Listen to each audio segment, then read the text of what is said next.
This is my first video update coming to you from Nicosia, Cyprus on a rainy Monday morning. Let's talk about what's going on in the world today. And as I am filming this video, we have kamikaze drone strikes hitting all of the major cities in Ukraine. Russian get on kamikaze drones.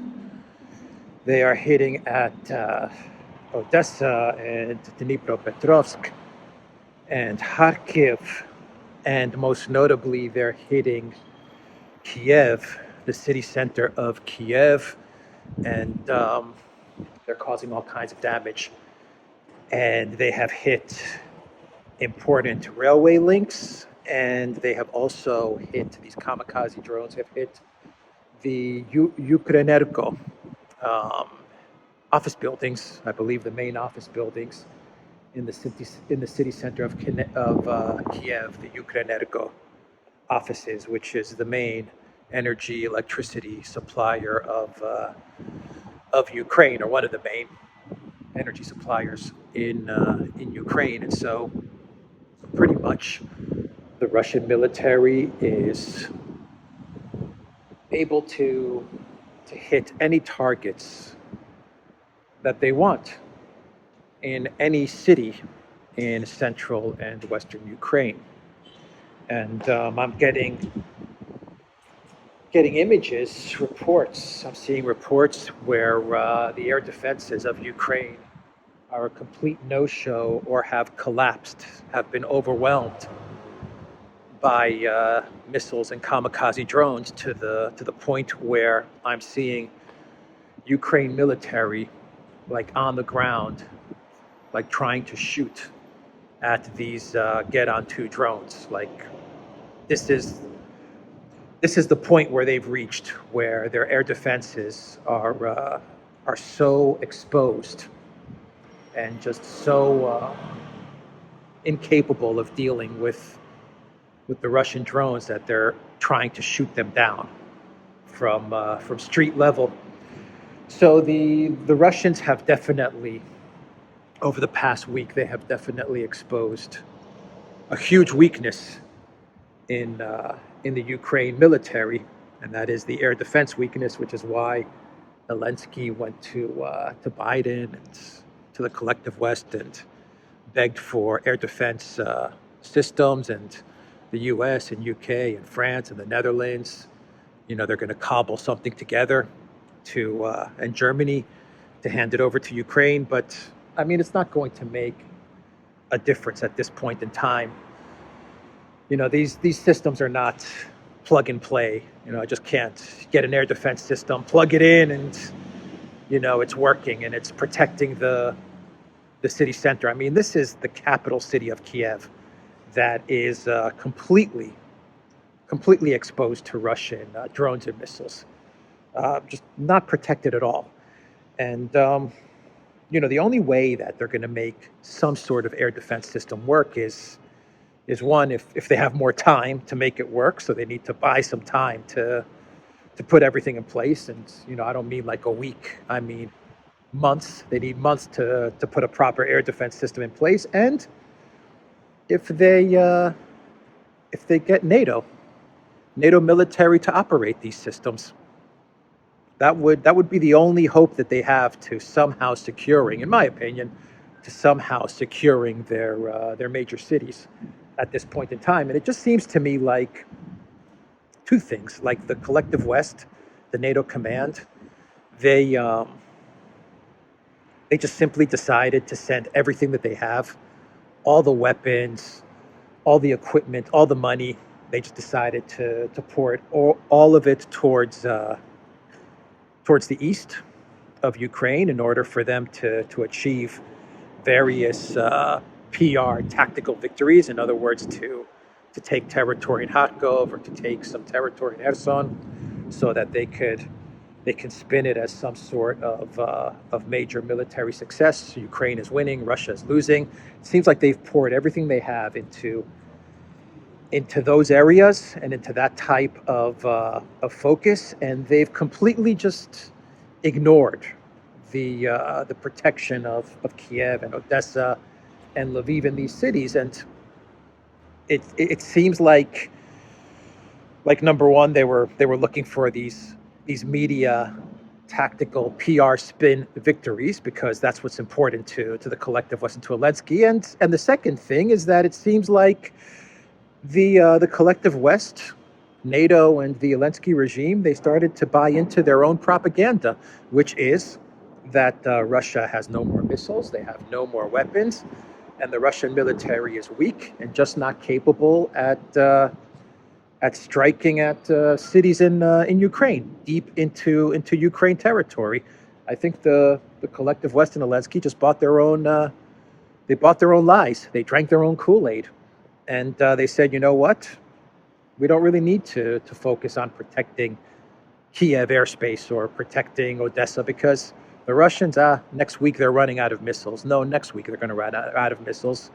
Now, in 10 days, they won't have any more missiles, and they have no drones, and the military is crumbling. I just think that they say the propaganda enough, and it's spread throughout the collective West as propaganda. It's spread around so often and so frequently that even the higher ups, even the command, they start to believe it. They actually start to buy into it, and so, they've left a huge hole in their defense. And the Russians are not only probing and exposing the weakness in Ukraine's electric grid, but I think they're probing and they're exposing the weakness of Ukraine's air defense. Anyway, let's talk about protests. Protests going on in France. Big protests going on in France. Big protests going on in Moldova. There were protests this weekend in Italy as well. And of course, these protests are all about the energy crisis, the cost of living crisis. There's a gasoline crisis in France. I mean, all throughout France, it's very, very difficult, from what I understand, to fill up your car, to fill up your truck. And there's just no more gasoline, or there are severe gas shortages. And we had some big protests the other day in France, in Paris. And how does Macron deal with protests and protesters? Well, Macron, as he did in the Yellow Vests, during the Yellow Vests, well, he deals with protests with police and military and violence. That's Macron's go-to formula to dealing with protesters, and that is how he dealt with the protests in Paris over the weekend. And these protests have actually led to a national strike on the 18th of October. I think that is the result. Tomorrow, you're going to have a national strike throughout, I believe, throughout all of France. A national strike, and everything's going to shut down come tomorrow in France. And that's the people's response to Macron's refusal to listen to their demands. And what are their demands? Well, simple. They want the sanctions rolled back, and they want an end to all of this Ukraine escalation nonsense. That's it. The people understand that many of their troubles, many of their economic troubles, all of the ailments that they're now suffering from, the energy crisis, the electricity prices, the inflation, all of it is not, it's not 100% due to sanctions and the conflict of Ukraine, but a lot of it can be alleviated if the European Union and the collective West would just roll back their sanctions policy. It's a start.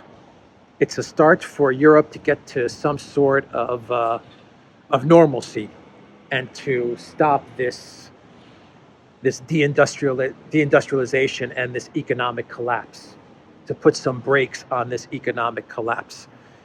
All Macron has to do is to stop the escalation in Ukraine and roll back the sanctions and hope that Russia will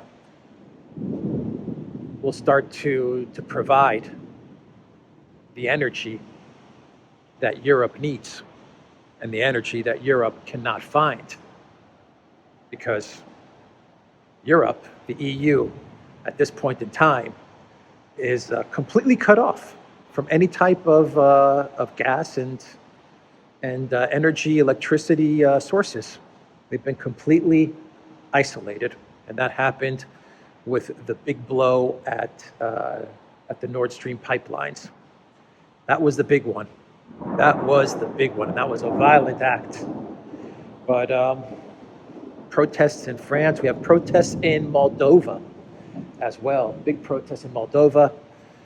The same thing. People are upset with the cost of living, with the inflation, the energy crisis, electricity prices, all of these things, and people are they're camping out. They're actually setting up tents and they're camping out, and they want the Sandu government to resign. And the interesting part about Moldova is that the Sandu government actually came to power, I believe, because of protests. That's how she came to power. And now she is saying that the 10 cities, like all the people that are actually camping out and protesting the government, she's saying that these cities need to be destroyed. They need to be dismantled, and that the protests need to be dispersed. The protesters, they need to go. So I just find that very interesting that you have, when you have protests which are in their favor, like when the protests are in the favor of the EU or of EU puppet politicians, then everything is okay. Then these protests are about human rights and all of these things. But when the protests go against the European Union, the collective West, and collective West like puppet leaders, well, then these protests, they have to be dismantled. They have to be taken down with violence. All of these things, Then these protests are bad. Pro-EU, pro-collective West protests, good. Anti-EU, anti-collective West protests, well, they're bad. And actually, Deutsche Welle ran an article, and they said that the protests in Moldova are pro-Russian. That was what they said. They said that these protesters are actually getting funded by pro-Russian sources. They didn't say they're getting funded directly by the Kremlin, but they said pro-Russian group pays protesters in Moldova. That's their exact title. And they're saying that these pro-Russian groups are paying protesters the equivalent of 20 euros per day and 80 euros per night in order to cause trouble for the Sandu Moldovan government. And wow, now it's starting to come down hard. Oof. All right. See, it does rain in Cyprus. It really does rain in Cyprus. And so, yeah, I find this really funny because everyone knows that it's the collective West NGOs and the collective West deep state governments that are the ones that pay protesters to do their thing. They're the ones that fund the protesters and pay the protesters to get the outcomes and the regime change and the color revolutions that they desire. So I find it funny when you have Deutsche Welle coming out and saying, "Oh well, in Moldova you have pro-Russian NGOs paying people to set up tents and to cause trouble for the government in Moldova." Maybe that's the case.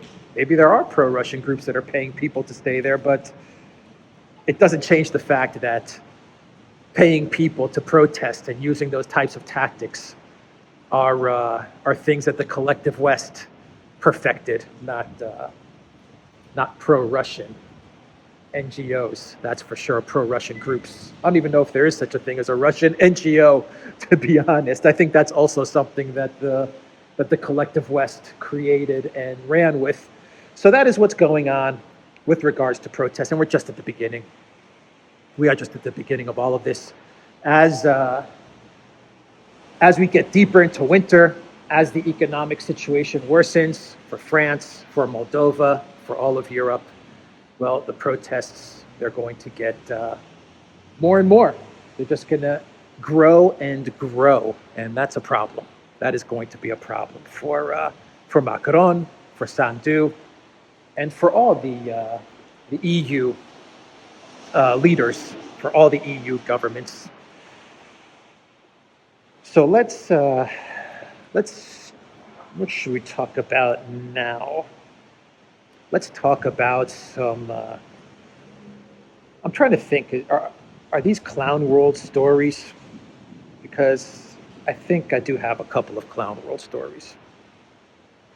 Even though this is a serious story, this can also be filed under Clown World, and it has to do with these UN allegations that popped up over the weekend, and they're coming from a UN special representative on sexual violence, Pramila Patten. And she has come out to say that the Russian military does various horrible things to people in Ukraine, and they do that because they've been given Viagra. Maria Zakharova sounded off about these claims from Pramila Patten, and she said, "One cannot even comment on P. Patten's words in a serious way," Zakharova said, adding that the UN's official conclusions were based on data that is difficult to verify, according to Patten herself. Quote, "Once again, what we are seeing is a classic, highly likely story, which has this time reached the level of twisted imagination," Zakharova said. According to her, the UN official made her conclusions based on fragmentary data provided by Independent International Commission of Inquiry on Ukraine, a group created in spring of 2022 on the basis of a resolution of the UN Human Rights Council. Russia has not recognized its mandate, Zakharova said.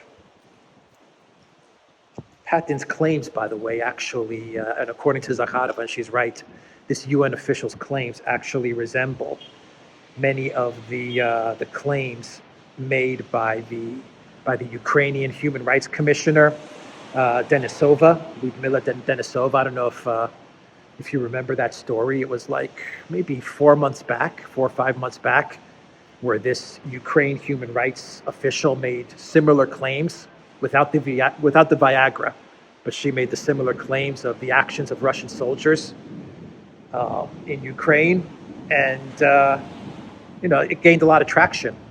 Her statements actually gained quite a lot of traction, and the mainstream media ran with Denisova's claims, only to find out weeks later that she was making the whole thing up.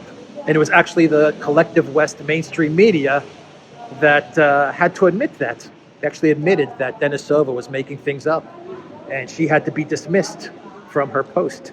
So these claims by the UN official are very similar to what Denisova said a few months back. But not only are they similar to what Denisova said a few months back, the claims by this UN official are very, very similar to claims that Susan Rice made as the collective West was looking to overthrow the Gaddafi government in Iraq.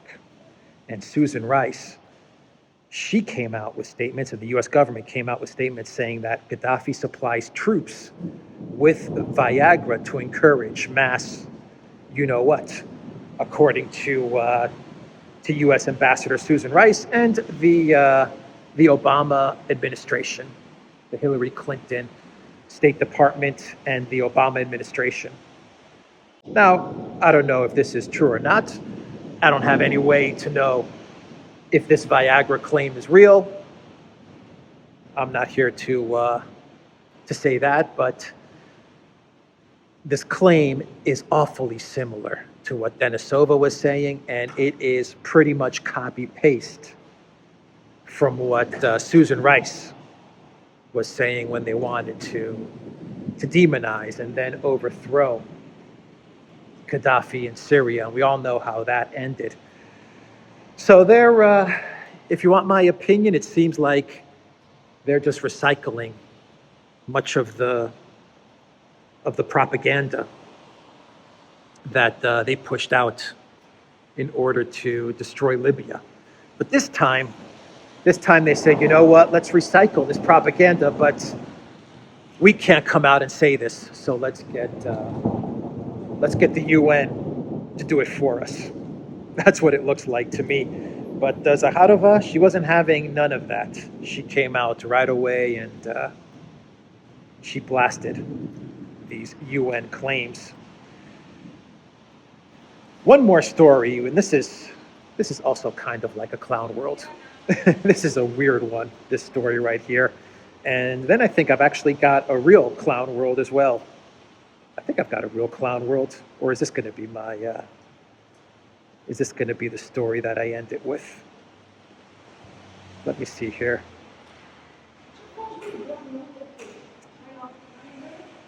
Let's see. No, I'll do, okay, let me do this story, and then I'll end it with, we kind of started the video with Macron, and we'll end it with Macron.